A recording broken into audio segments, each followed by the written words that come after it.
Welcome to the Slop Temple. We pray this video helps. You'll begin by ensuring access and identities are correct. Sign into Xcode with your Apple ID, confirm Apple developer membership, and link the App Store Connect account. Next, set a unique bundle ID, update version and build numbers, and choose or create the provisioning profile you'll use.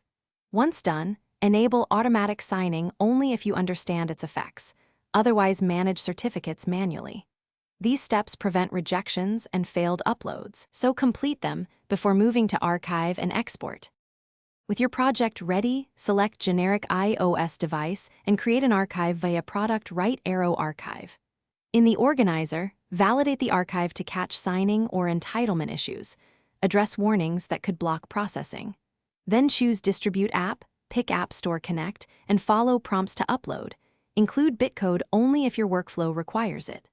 Upload triggers processing on Apple's side. Make sure the build number matches App Store Connect and that you've attached the correct provisioning profile so the build appears for Testflight testing. Once Apple finishes processing, open App Store Connect and locate the build under Testflight. Add testers by inviting internal or external groups, write concise release notes explaining changes, and set testing duration and automatic update preferences. You'll also need to submit external builds for beta app review if using external testers. Plan for that delay.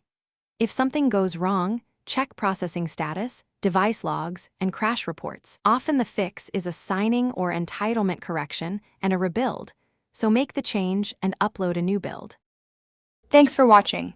Consider subscribing if we helped you.